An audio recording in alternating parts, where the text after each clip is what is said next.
Can I stand up here a wee bit and I'll just come in as I'm speaking to each one of you? So hi guys, what's your name? Sorry. Paddy. Paddy, I'm Dale Paddy. Good how evening, you doing? Ali. Ali, how you doing Ali? Alright. Can I ask you guys, first and foremost, are you religious? No. You're not religious. Would you say you base your existence on science? Nah. Well, yeah, on science. You follow yeah, science? Yeah. What about yourself? I wouldn't call myself a scientist, but I think the scientists have a better idea than people writing in a book. You wouldn't call yourself a scientist? I'm not a scientist by any matter of means. I would disagree.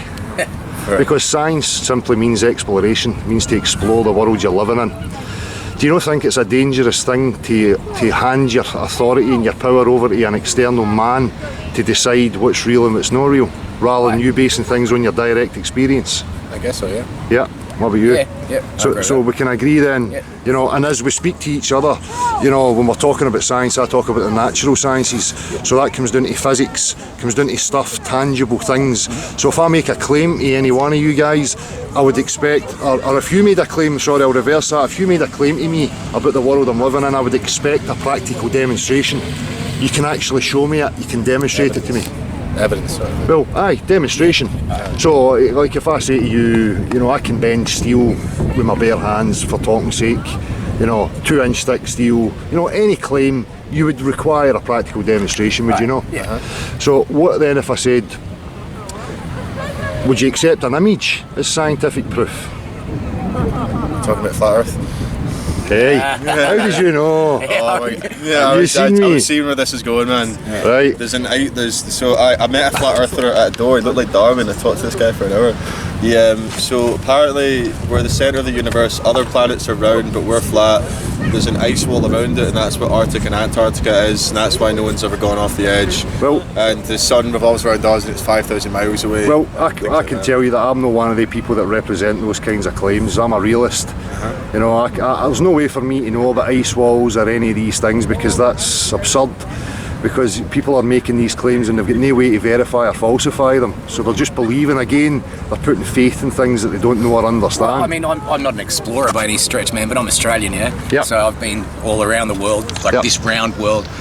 Even if it's quite simple, like when people say, well, you know, you can see those rocks over there, but once, you know, what's beyond those rocks is just more flat land. If you go out to sea, you can only see 30 nautical miles in any direction because the curvature of the earth won't let you see any further than that. Well, do you know that from that pier there, you can see a thing up there called Ailsa Rock, which is 40 miles away. Aye, The spherical, elevated. but spherical maths, right? Yeah. Their maths tells me that should be hidden, and I shouldn't be able to see any of it, but I can see it. Aye. So there's an issue there, would you agree? Yeah. Sure. You would agree? So you believe it's a globe? Aye. Right. It's a sphere. It's a sphere. Can you tell me then, give me a justification, give me a scientific proof for believing in that? Burke and Wills, who were Australian, well, they were, you know, I think they were both English guys, but they were explorers in Australia who then went to the centre, the magnetic centre of the South Pole, and that was in, 1912? And the way that they measured it was across the magnetic centre from the North Pole. Magnetic centre? Magnetic centre of what, Earth? Yeah, of Earth, yeah. So you're finding a true north with a magnet. But it's, yeah, so then you've got where they got to the very centre of the South Pole. Well, they tried, they died, but people have done it now. So you've got all these different sort of stations. So we've got MacArthur Station in Antarctica. So what I have to say to you is, like, I'm a realist, okay? So you know what a logical fallacy is? Yeah. So what I would say to that is that's an appeal. Right, because that's not your experience. No, that's right. That's a story. Yeah, well, okay? Yeah, it's a very well-documented story. But So if I can story. remove stories and hearsay, I want to get back to just real people and their direct experiences and what we can prove to each other, because that for me is what's important. So if I ask you again, a measurable scientific proof that justifies your belief that you live on a globe, what would you point to? Satellites. Satellites? Yeah. You're going to find one? What's your experience of satellites? I guess, fair enough. You got me there then. Because I've never seen a satellite, and I've touched the satellite as well. Okay. But I've certainly seen them in museums and, you know, whatnot, you know, but I've never... The guy that invented the satellite was a guy called Arthur C. Clarke. You ever heard his name? I have heard his name. He's a science fiction writer. Right. Now, 99% of the communications that are done by undersea cabling. And that's a fact, they openly admit that. There's terminals where these cables are coming in, and that's where all our communications happen. And we're erecting cell phone towers everywhere. Now, if I go into one of the valleys at my back, I lose my phone signal. Yeah, but then, okay, like with the whole, in Australia where they invented mobile phone technology, right? The Australian Army, who sold it to Motorola in 1984 for the princely sum of 200,000 Australian dollars. With that technology, that's using, frequency, like, Triangulation. Yeah. But it's their frequency, FM radio, all that sort of stuff. It's done through triangulation. Yeah, but then they brought in this thing called CDMA phones, if you remember that, and that was supposed to be using, whatnot. Like Telstra, for example, covers 96% of Australia's total landmass. Yet you can go 200 k's west of any major city, and you're stuck. You get no signal. Exactly. Then you're also subject to wherever your satellite is or your respective tower is, and how many people use it to make it, create the power. Well, I know, again, as the man here has just said, it's not his direct experience, it's not my direct experience. I understand triangulation, and that's all I have to go on. What they're telling me about satellites, I have found absolutely no verifiable proof that satellites even exist, so again, I would have to point, even by saying satellites or discussing satellites, we're getting away from... I would say seasonally, man. I would say just the way the sun moves, the rotation of the earth around the sun, seasons in itself, like having 4 distinct seasons, especially here in the UK. Coming from Australia, we only have 2. It's hot and it's cold. But I mean, we can discuss that again. We would have to start referencing the sky, the sun, but there's assumptions that have to be made in regards to the luminaries. But again, I have to point out that nothing in the sky, that no observation in the sky gives you measurement or any proof of the shape of Earth you're standing upon. Well, so actually, if you look at the shape of the stars in different, like particularly in the different sort of seasons, that's how they guided themselves into Australia. The British using the Southern Cross, because the Southern Cross doesn't exist in the Northern Hemisphere; it only exists in the Southern Hemisphere. That's right. So that's one particular thing that you can use stars as navigation back in the days was using a sextant, which is a planar tool.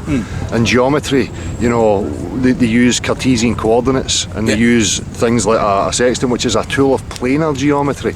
So you wouldn't be applying a planar tool to a spherical ball. Well, yeah, but again, you've got to take into account, as I said, because you cannot see the Southern Cross, like the star is still there, but the constellation, the shape of it doesn't exist in the Northern Hemisphere. That's because it's out of our perspective. That's what I would say to you. So the way our perspective, but if you're on a flat Earth, then that perspective, it shouldn't change. Well, it does, because if I show you, a lot of people don't even realise how human perception works. If we look along any one of these piers right now, what happens in our eyes is that the floor comes up to meet our eye, the sky comes down to meet our eye, and the walls come in. So there comes an angular limit to your vision because the floor comes up the way. If you're looking across there right now, you can see that the floor's coming up. You can see it, can't you? Nah. The sea's not curving down the way, is it? It's coming up to your eye level. All you've got to do is look at tides, look at tides across the Earth. Then look at the way the moon controls the tides and all that sort of stuff. So they say. Well, if you follow the moon, all you got to do is just watch a cycle of the moon. But if the sun and the moon's both in Australia at the same time, there's still tides here. Right. Yeah, but then just because you can see it on a horizontal level, like not a flat plane, but the idea of the curvature of the Earth. Well, horizontal. That's one of the points. We'll have a horizon, and if I ask you, what shape's the horizon? Curved. Well, it's not flat. Of course it is. Like, look at just the way your eye line moves. Yep. Well, think about the word horizon. Where does it come from? Well, horizontal. Horizontal. Aye. Okay. So, I speak to people about this, and we can document it. I could prove to you beyond a shadow of a doubt. I could take you to Irvine Beach, and I can show you between two land masses of 30 miles, and I can put a straight level edge up to it, and there's no deviation from one land mass to the other. It's perfectly flat. But as I said, if you're out in the sea, so you're not using mountains as a guide, or you're not using a man-made structure of a tower or a church or whatever.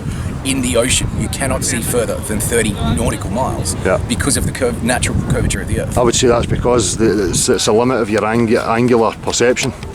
Rather than, so what? Again, sorry, I'll just bring it back before we go. These things that we're talking about, it's not a measurable scientific proof of the Earth being a sphere. Right. So let me make a point. Well, I'm going to go on the sense of because there's been so much documentation, right, and people have many years before me who've had that experience of measuring all of these things that I have had the luxury of learning throughout years of education. But then you're appealing to authority again. You're appealing to consensus. I'm not saying I'm appealing to the consensus because believing in a bloke in the sky that created everything over 7 days, that just doesn't cut the mustard for me. But the same attitude applies to me believing in what guys are telling me in regards to the world I'm living in. Yeah, fair enough. I mean, I would say, Well, how else could you describe it? I don't know. Would you describe yourself as a flat earther yourself, or are you just trying to invest? I would just describe myself as a realist, a direct realist, which means that I base things on, you know, scientific facts and what can be demonstrated, because that's the definition. In order for us to make claims to each other, we must be able to demonstrate it. So right now I'll make a point to you, okay? In this bottle, and out here we've got a substance known as water, okay? It's a physical fact, well understood and applied, that water has no form. Water will only take the shape of its container. The surface of all standing bodies of water are horizontal. From any given point on a body of water, it will be at the same elevation. It's impossible to curve a body of water. Impossible. Well, so then how could you have a shoreline? What do you mean? Well, how can you have a shoreline? Like, see how the shoreline's curved? How can you have a shoreline? The water's not curved. Aye, but the water, like the land beneath the water, is curved. Yeah, but it's not showing that on the top of the water, is it? Aye, but then you've got topographic maps. You know, for example, like you look at the Mariana Trench, for example. We guesstimate that's nearly 11,000 kilometres deep.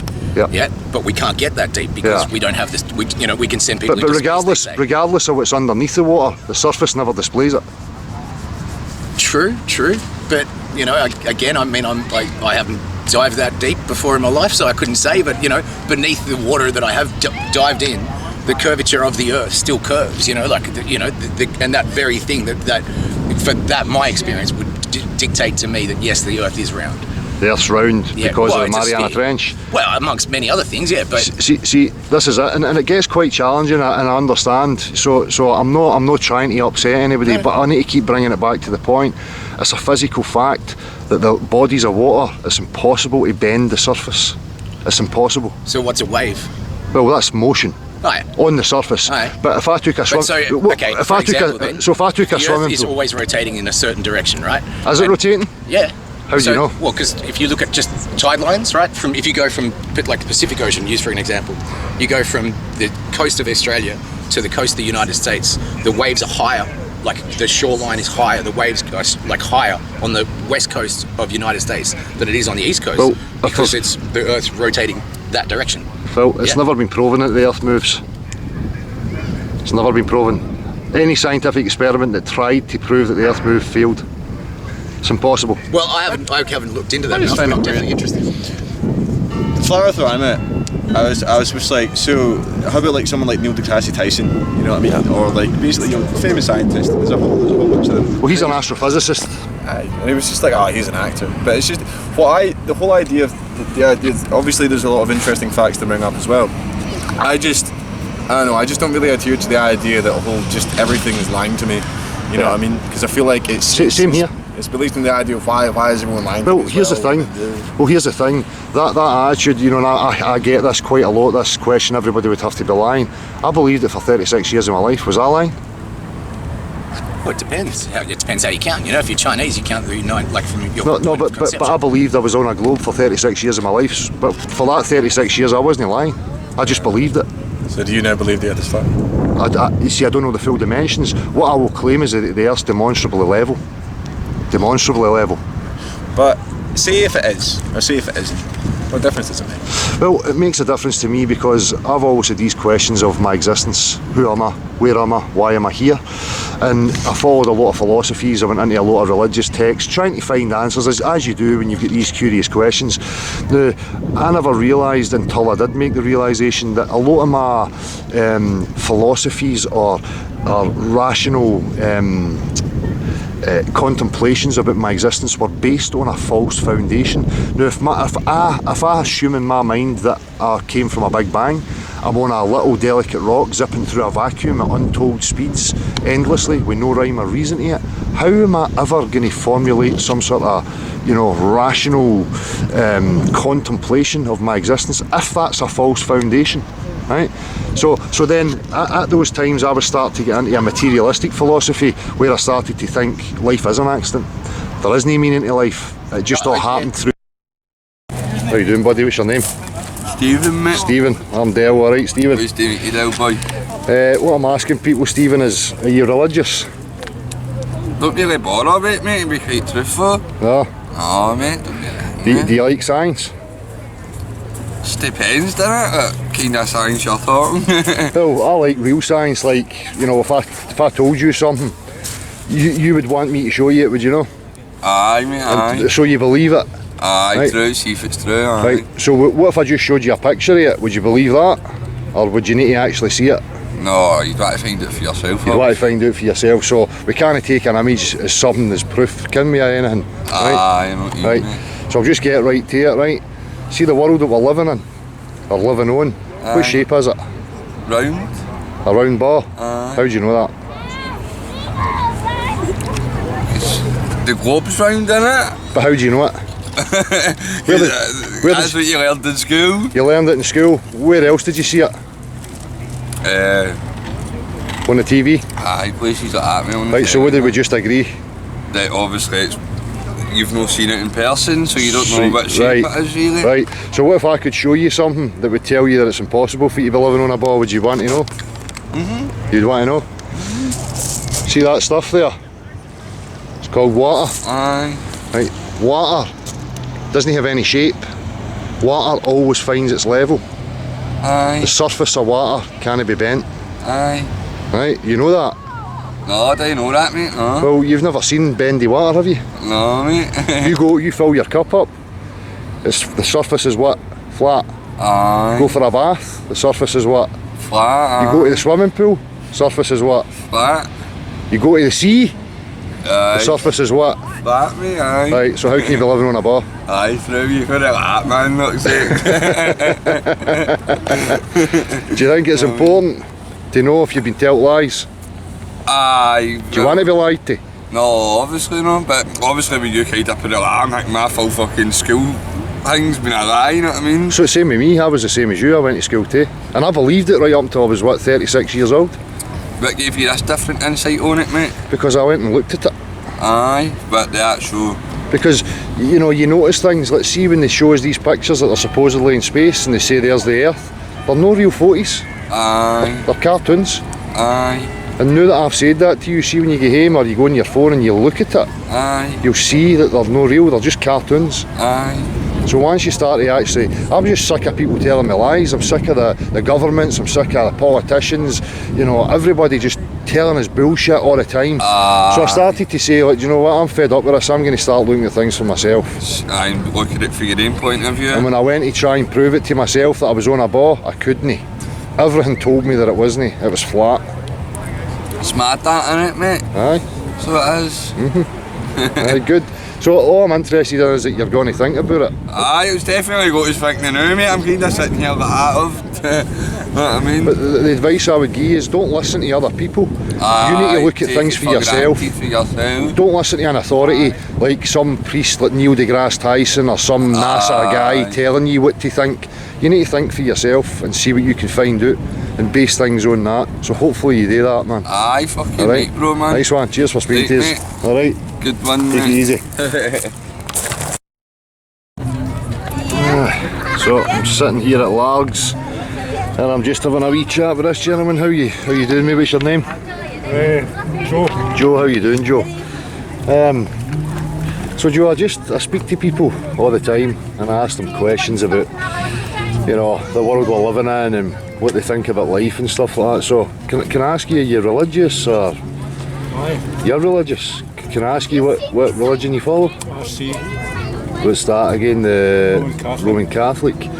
Are you a fan of science?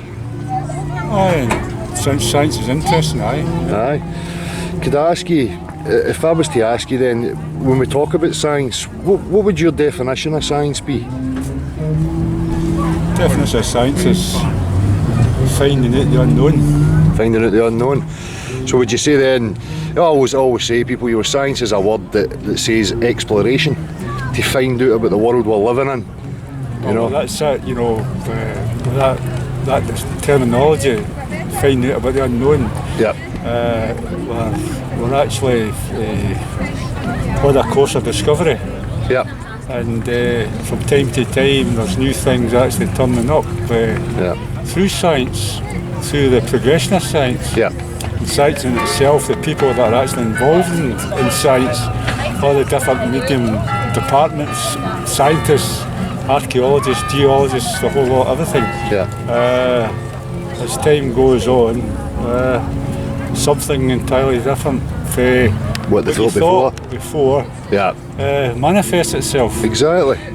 So I was just going to say that then. You always think science is always open to investigation, it should always be open to discussion, should never be a closed book, should it? Science can't be a closed book because No. you wouldn't be where you are when you sit it. Do you think there's certain science institutions that tell lies, that fabricate things? Well, I think with science, with the people, the individual areas, in order to actually get attention to their particular field, they might not be quite 100% in their findings. They might not even be 60% in their findings. So they've possibly got to elaborate. Yeah. Do you think there's a possibility that these science institutions could lie if the common man was a bit ignorant, a bit apathetic, never really investigated the claims that were being told to them? Do you think the human populace is susceptible to deception because of laziness? Well, I think there is a percentage of folks unawareness, Yeah. and that personally to them it might not be of interest to them. Yeah. It's obviously something that is getting the attraction to them. Yeah. So therefore, there is that percentage. Yeah. To actually put a figure on that percentage, I couldn't certainly. But So do you think then, for somebody like me, I take a direct realist approach to life, so I never take anything on hearsay, and I certainly don't believe anything I see in the TV. I always like to investigate things for myself and find out if they're actually true. I mean, would you agree with that? Do you think that's a sensible way to go? Do you go that path yourself? aye, yeah, you've got to do your own detective work and what's actually been put forward, Yeah. and find out other folks' ideas Yeah. in the same view, from the same sort of angle. Would you? And trying to deliberate to what's true and what's false. It Aye. will be false. Aye. See, this is the thing. So as me and you as a man, without appealing to any authority or any institution, in order for me to prove something's real to you, you would require me to demonstrate it to you or show you it in some way. Or would you know?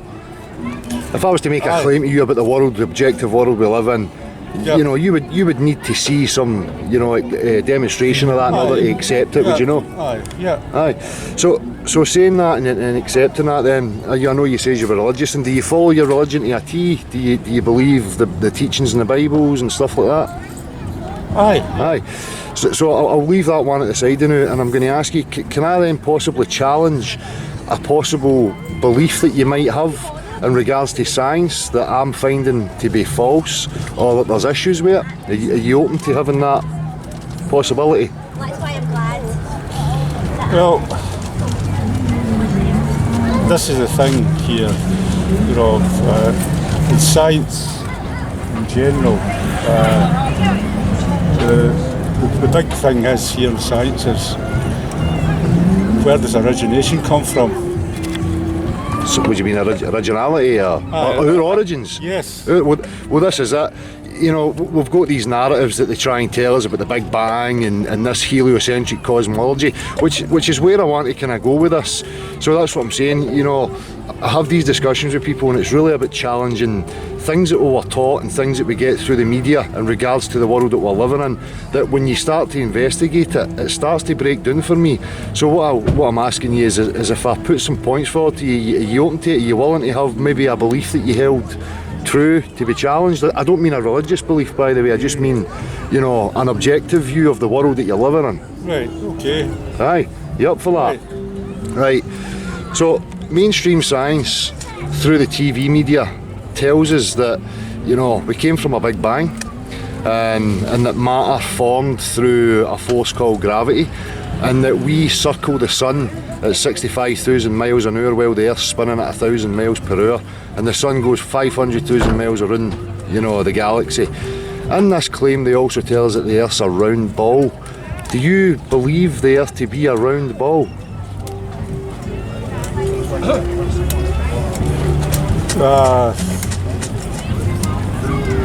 No, probably the Earth. What I understand with that history of that, like the Big Bang, with all these atoms and such like all bouncing about off of one another, and coming together. We can't really demonstrate that to each other. You can't really, you know. So, There's no. so we have to believe it, don't we? And it's faith. We're taking it on faith that what these We're people taking say. on faith on the science of what they're actually finding. Yeah. So how we ourselves interpret that. Aye. What we think may be true or Maybe through. So again, if we talk about this, then and we'll just talk about it as human beings without these institutions, right? So my main issue is this claim that we live on a round ball, right? Right. And I have a real issue with that. I don't know if you've ever thought about it or doubted it, have you? Do you just believe that it is a ball? Well, the Earth is not a perfect round. Well, they say on a blade spheroid, Yeah, it's a so spheroid it's slightly shape. squashed at the top and the bottom, and it sticks out of the middles. Right, so, but the pictures that they're trying to show us from places like NASA are perfectly round circles, although they're telling us it's an oblate spheroid. So right away I've got an issue there with these images, you know, because they don't match what they're trying to claim. But anyway, I mean, the images that they show us, they openly tell us that they're no actual photographs. They're no actual. You want to speak to me? They're no actual photographs. They're composite images, Yep. and they openly admit this. So what we are seeing is not an actual photograph.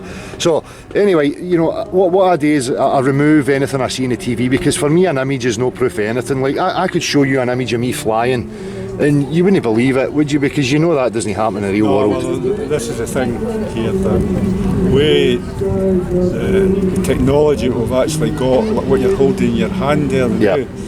now, falsification is very easily done, Yeah, and exactly. what you think is true and what is untrue. It's Difficult, isn't it? I'll put it another way. It's in the cosmos. It's Aye. massive. Exactly. So right now we're looking out here, and we've got this stuff in front of us, and there's an abundance of it, and it's called water. Right. So I know in my everyday experience, testable reality, that water doesn't have the ability to bend. You can't take a body of water and bend it. You can't have a body of water with a rotund hump in the middle, like it's elastic or made of jelly. As far as I know, water always finds its level. The surface of any body of water from each point to the other is at the same elevation. And we know that because we apply it and we use it in construction. We build dams, we build canals, reservoirs. You know, even when you fill a cup to a bath, to a swimming pool, the surface is always a horizontal plane. Now they're telling us the Earth's 70% liquid. So that one fact alone tells me beyond any shadow of doubt it's impossible for us to be living on the outside of a ball. What do you think about that? As you're looking at it right now, and you're looking across there to the flat horizon and the flat level water. Well, in the vicinity where we are here, you've got a reasonable indication that there's a level, Yep. but you need to actually go and see it in the ocean and look from 360 around you. and you'll actually see that it's not level. What do you mean? Well, you've got the curvature of the actual Earth. For every 25 miles of that, you've got a Well, very they're mathematics. They tell us that the globe Earth's 25,000 miles in circumference. Now there's a calculator for that the Earth should curve per inches per mile. The first mile's 8 inches, and then it squares thereafter. So over, like across here just now, we're looking across there to 5-6 miles. Now when the water's level and still, I can put the camera right down to the water and I can see the shoreline on the other side. That shouldn't be happening. According to what they tell us, there should be curvature there that obstructs what's on the other side of that. But you know, there is no tool that's more accurate than water. Water tells me. So you're saying when we're out at sea, so you know, we look 360 around us, we have a thing called the horizon, and it's taken from the word horizontal. It's a perfectly flat, straight line. It doesn't matter where you go, how high you go. Everywhere you look, it's a straight, level line all around you. But people, I think a lot of people think that they should see curvature, or maybe because they see swells and waves, it maybe deceives their eyes into thinking there's a curve there. But when you actually take an image, you know, video, you go up an altitude into an aeroplane, you look at the window, the horizon's a flat, level line, and it's in level with your eyes. Although on a ball, as you elevate, your horizon should drop 360 degrees all around you as you rise up, because it's got to curve away in every direction from your feet. So there's a real anomaly there. I mean, I know you probably never thought about it, but are you thinking about it right now? Is it? Well, that's a question mark you put on that. Yeah. So if I says I would suspend the Bible, the religious books, I personally am not a religious guy, but I understand that a lot of people are referencing the Bible as being like a book that dictates that the earth is a level plane. And that I can't comment on that. So it's, I know things like it talks about the four corners of the earth, stretching out the heavens like a tent, so that we can dwell upon the surface of the earth. I think there's a fair few references in the biblical texts in regards to the earth's shape. It never mentions the earth being a globe spinning round a vacuum. Do you think you would have a wee look through your Bible again to have a look at that? No, I can't comment on that actually. No? So, are you what have you done for a living? Have you worked? Are you a trade or anything like that? I did work in the past. I don't think I actually want to go on with this conversation now. No? Or is it getting to you a wee bit? No, it's not getting to me. I just don't want to go down these other roads. Right. Aye, I'm just trying to centre it mainly around the shape of the earth and trying to trigger thought in people just to have a wee look at it and have a wee think about it. You've raised a point there about the level of the water, Yeah, the oceans, the sea, etc. yeah. You know, how could it have a curvature? How could it be? Water doesn't support itself, it's impossible. That's it.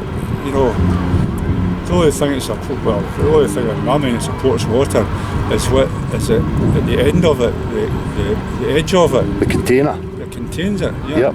So for me, earth has to be a container. Aye, well, when you put it in that context, yeah, it's a And it also, when you put it in that context, see, we have areas that we can't get to, we're not allowed to go. We've got restricted areas, 60 degree above 60 degree north and below 60 degree south. We must have clearance, we must have documentation from government sources for us to go. We can't go freely exploring these areas. So for me, there's a real issue there, and we're talking about like the containment of the waters. What is actually containing these waters?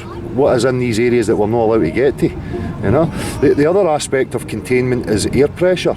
They're trying to tell us we're in a vacuum and that we have a pressurised environment surrounding us, and there's no separation between the pressurised environment and the vacuum of space. Again, when we go to real reality, if I've got a vacuum or any other medium like a body of water and I want to create an air pressure in it, I have to have a solid barrier between the other medium. like containment. Containment, yet again. So again, these claims are impossible in regards to me looking at my everyday reality and how it actually operates.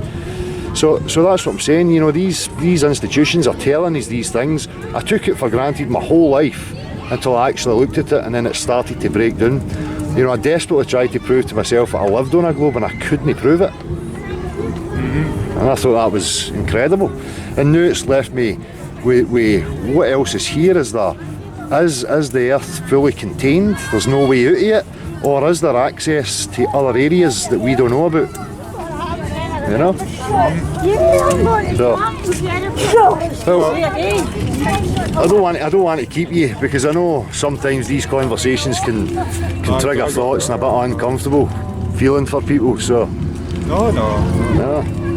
Has it triggered a thought? That's my main point. I just want to know if it's going It's to. not triggered in really that it's never been in my mind. So Yeah. as who we are, we're actually developing and evolving and learning from one period, from one decade to the next, Yeah. to the next, to the next, to the next. Yeah. So that's it. Really. That's it. See, You've got to be open-minded. exactly. I mean, the psychology of what they try to tell us, big bangs, flying through an endless vacuum with no rhyme or reason to it, it kind of makes a human being feel a wee bit insignificant, rather than thinking that you're in somewhere that's been created deliberately, and that there may be more to the meaning of your life than what they've been telling us. You know? Can you see that? Can you see how that psychology would work? Oh, aye.